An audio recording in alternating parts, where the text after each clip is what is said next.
Hi everyone, thank you for tuning in. This is your instructor Joy. Today we're going to talk about strings, different kinds of strings. What kind of strings would I recommend to my students? Or what kind of strings do I use and why so? How does one know which strings are good and working well for my playing, for my violin? All those are very, very valuable questions that I get a lot from YouTube channel, also from my students. So that's something that we always have to ask ourselves. Could I make my tools work better? Can I improve somehow by getting better strings, better setup, and so on? So it's always worth trying. So I encourage you to ask those questions all the time. When it comes to strings, we have to understand certain strings might work for a certain player. That does not mean that works for us. Because everybody has different type of playing, everybody has different kind of sounding instrument, and just string alone, string is a part of the whole sound producing thing, but it has to work with my type of playing and my violin. So it has to compromise, it has to fill the gap that's missing.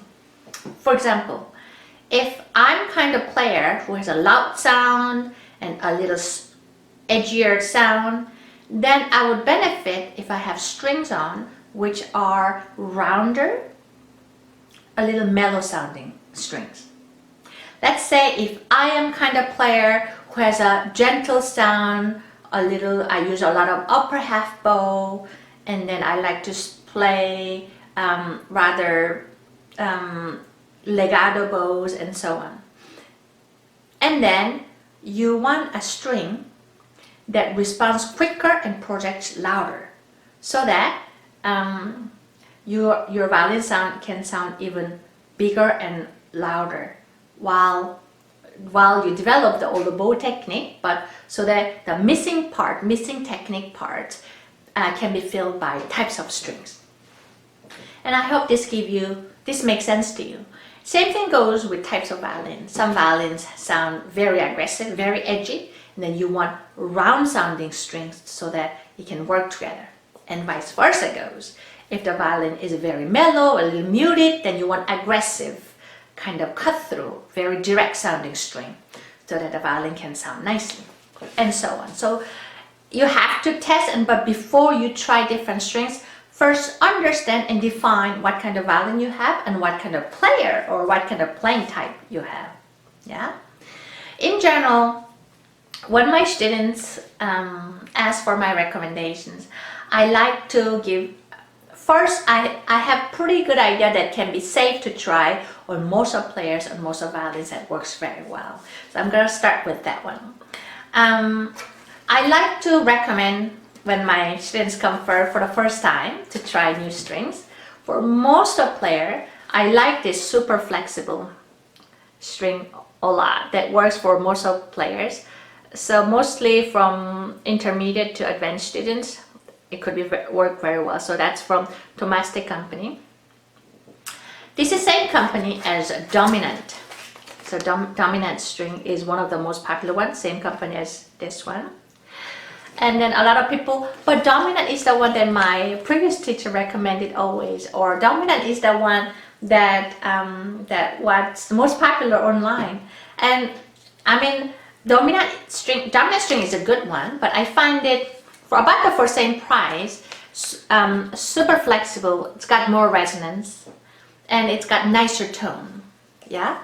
Whereas Dominant is safe, but this one I find it does pretty much what Dominant does, but it's got a little more better resonance, and it reacts a little better for different kind of expressive tone. Yeah, that's something that I always try to recommend for the first time.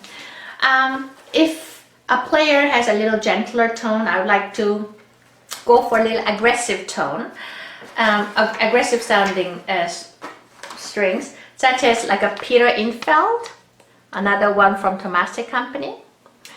There are two very popular companies. One is Tomastic company, the other one is called Pirastro. Yeah.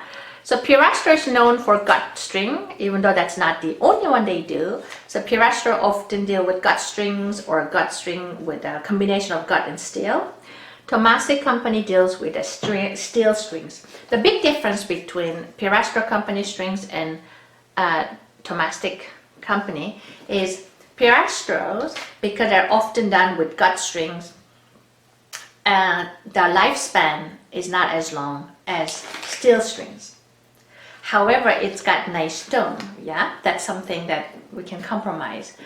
I personally prefer Tomastic strings because it's resilient, and then it works like it's a good working horse, so you can practice heavily and it just carries for it. I like Piastro. There are a couple of Piastro strings that I like. Eva Pirazzi, the traditional green one, and I like Piastro Chrome Core. I like Piastro Chrome Core for two things. Even though it's a Piastro, it's got very aggressive and very direct focusing tone. And then also it's got small price, which is kind of not always the case with the Piastro. And this works very well for the students who's got rather gentle tone, yeah, having a little hard time or still on the way to learning how to produce big sounds. So in that case, Chrome Core Piastro works very well. The other string that I like from Piastro is Eva Pirazzi. Eva Pirazzi, I like it only on E string. I find it G string is not as clear, but I like on E string Eva Pirazzi a lot because it can take really a lot of power, a lot of pressure, and then big projecting sound without breaking, which is very hard to do. So I like when I play really, really loud soloists, the E strings in high register, I like to use Eva Pirazzi. There's also Eva Pirazzi Gold. I know a lot of people like that one. It's got a little more higher price than this one. I personally prefer the traditional one for what it does. Eva Pirazzi Gold, I find it, to be honest, I cannot tell much difference between this and Eva Pirazzi Gold. And also sometimes I find Eva Pirazzi, the traditional one, the green one, is simply better. The project's better, it's more clear to me. Let's say another thing that I recommend for my students a lot is Violin Solo. Violin Solo works very well too. This is something, it's also Tomastic company. It's something works similar way as super flexible. So it's these both one I find it quite safe strings to try for most of instruments and most of player. So it projects well, it speaks well, it is and it's easy to play, and it's kind of safe. But let's say if you want to go more direct sounding, more like cut through, you want to be soloistic, and I like a couple of strings that does very well, which I use a lot, which is Peter Infeld. Peter Infeld is one of the very aggressive soloistic sound. It's kind of cut through. I use 3 strings, G, D, A, all Peter Infeld, because it just projects very well in large hole. Even in difficult holes that it has a lot of echoes, a lot of reverberance. Peter Infeld kind of speaks it through. It goes very, very well.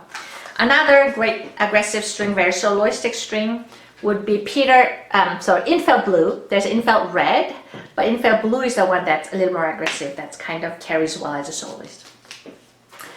Let's say you want to have aggressive sound, but you have very small budget. And I find it D'Addario strings. So D'Addario strings, there are a couple of things. I mean, the string quality of D'Addario is not as same as Tomastic, for example, Peter Infeld or this one. But like there's a couple strings from D'Addario. I tried Accente and K-Plan. They, for very, very small price, they project very well, very directly. And unfortunately, it doesn't have this fineness yet, but still for a very, very small price, it has its power.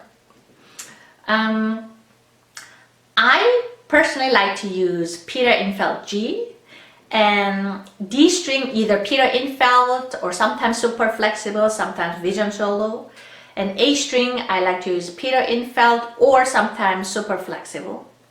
E string, I like to use Eva Pirazzi, the green one, or even better, this is actually one of my favorite E string, which is Larsen Tzigane Strong. I find that one, I accidentally found this one when I was trying, desperately looking for a specific type of E string.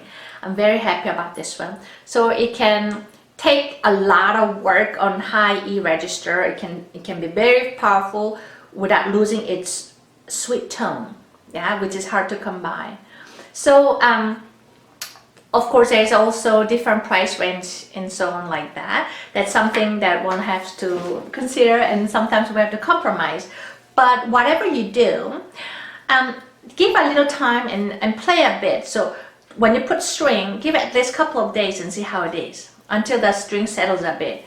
Especially when you're trying Piastro strings, whether it's Eva Pirazzi or Doxa, it takes even over a week to settle. So that's normal. So don't change it right away after a couple of days. Give a good week for the string to stretch and settle. And then before you make up your mind, yeah. But certainly it's worth to try. And I also offer a consultation for different types of strings and how it works, the strings that works best for your violin and your kind of playing. If you're interested to know, you can send me an email, which is in the description below as well, under Skype lessons. I hope this gave you some ideas. There's so much information, and there are so many different strings. One could go for hours talking about it, and I actually love talking about it.